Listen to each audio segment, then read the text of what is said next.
You see nothing. I love you.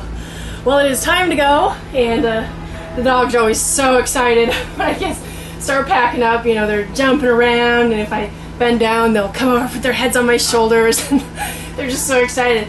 But anyway, it's been raining a bunch, so when I pulled this in, I was hoping that we'd have enough sun this morning, which we've had some. But when I pulled it in,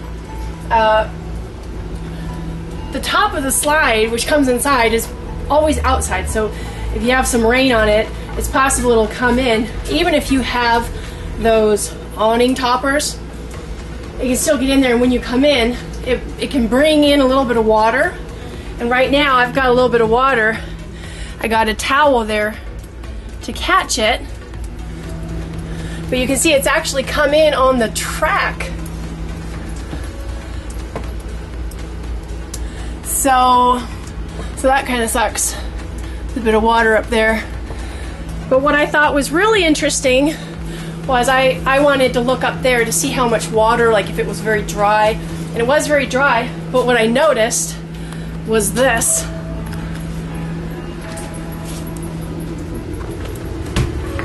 Look at all the dirt. I just was up there yesterday scrubbing these outside so it'd be really clean. But here's one part that I can't get because that's in like the frame. So I'm gonna vacuum that up as much as I could. I'd love to rub it down, scrub it down.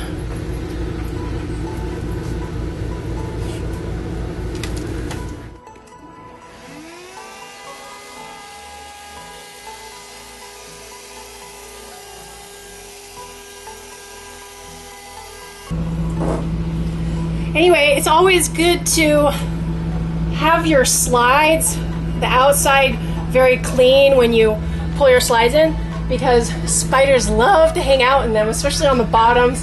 So before I pull in after a while, especially if it's like a really forested area, I'll go around and if I can, I'll wash the roofs of the slides, and then take a broom and get any little critters out, because those pull right on inside, and then those spiders are like, oh, it's nice and warm in here, or it's nice and cool, or it's not humid, and then they come in and make their little home. So I'm not particularly fond of sharing a home with spiders.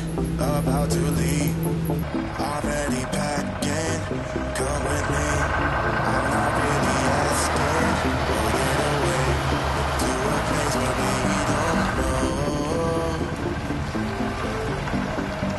About to see the world in action, what we can be, life with no distractions, we'll get away, this is what we waited for.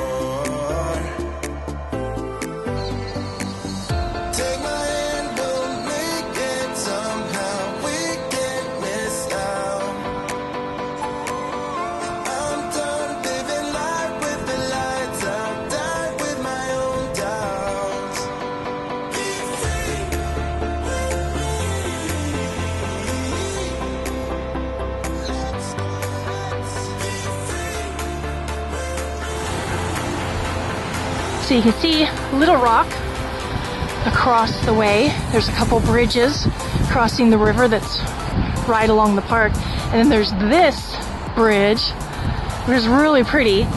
It changes its light display, makes them move, changes its colors. There's red.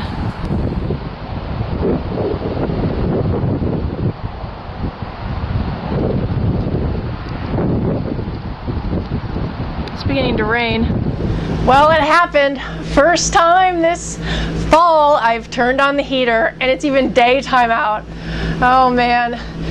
I'm getting kind of nostalgic for the Southwest, because it seems like for the last couple months, even though there have been really pretty days, some dry days, very late summer beautiful days, it has probably been more rainy days. And when it rains, it's just like pouring rain, and it's stormy stuff. So there's like wind and You know, either that or it's just like constant mist. It might not be raining, but like everything's wet outside.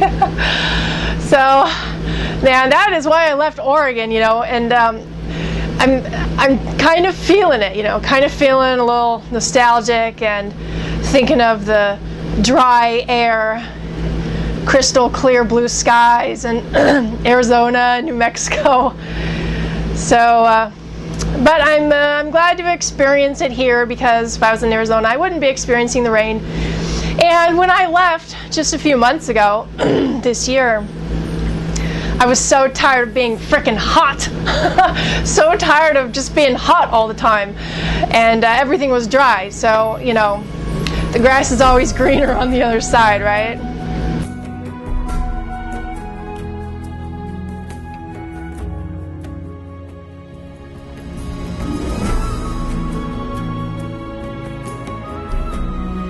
Welcome to the Toltec Mounds Archaeological State Park, just outside of Scott, Arkansas, not very far from Little Rock, Arkansas. The first thing that should always be said about this archaeological site is the name Toltec, which is a Native American group down in Mexico, is actually an incorrect name for who archaeologists believe built and made these mounds.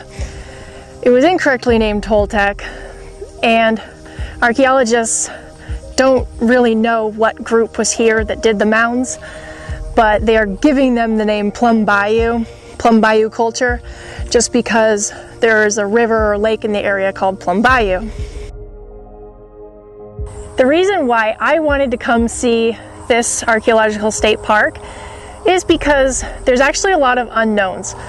Archaeologists do, you know, they have explanations for what they think, why they think these could have been made, or who they think could have been made.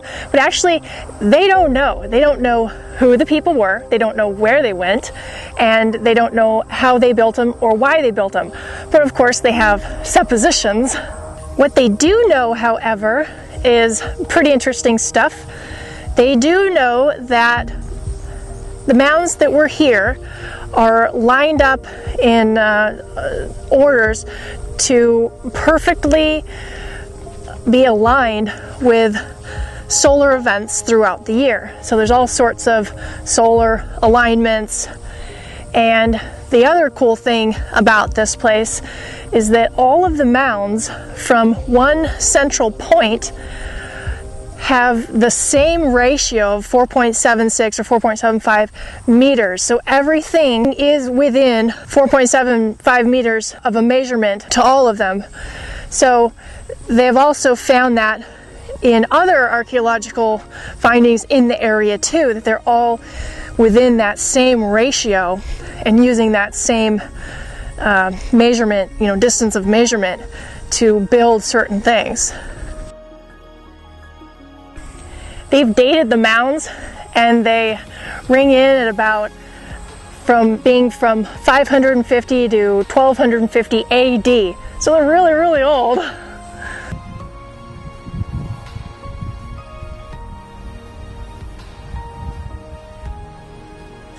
There was originally 16 mounds, but with farming in the early 1900s and plowing the fields, they're almost all obliterated except for a few. There also used to be an embankment that came in from one part of the river, went around all the mounds, and then went out back to the river so that water would flow in there. That's totally gone except a little piece, but there's still some very cool mounds remaining, and then some smaller ones that were probably bigger at one point. There have been all sorts of excavations throughout the years, since the early 1900s even. You can see some here. They had found some structures standing where they used to stand.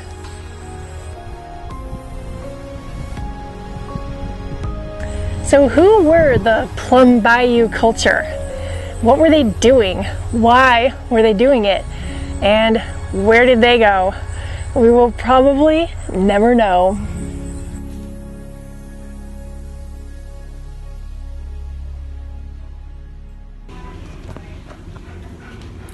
We're at the vet hoping to get a negative read on Pearl's hookworm, and then also testing their blood panels to see where they're at.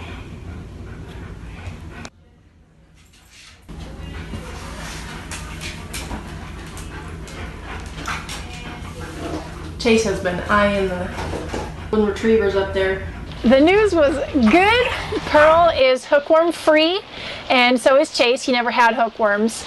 And they both have good numbers in their blood panels, which means they don't have, the onset of any sort of organ failures. So that is good news. I will be testing them once again just to make sure, particularly Pearl, because sometimes those fecal tests can come back with a false negative. Right now, I would like to bring your focus to what amazing pets greyhounds make and how they are exceptionally well as RV dogs. Many people think that greyhounds are erratic and crazy, but actually they're the complete opposite. They're calm, gentle, and very lazy, and that is not an exaggeration. Because their breeding is kept so strictly under control, greyhounds have some of the best genetics of all the dog breeds. They are bred for strength, health, and temperament. In fact, most of the racing greyhound dogs, their genetics can be traced back to like the 1700s even. I've heard some go as far back because it's so recorded and so strict. Greyhounds are one of the oldest breeds of dogs. They are depicted on Egyptian walls and tombs, and they are also the only dog that are mentioned in the Bible. Because of their amazing temperament, greyhounds make fabulous snugglers. They're endearingly referred to in the greyhound world as the 45-mile-per-hour couch potato. And couch potatoes they are. Too easy?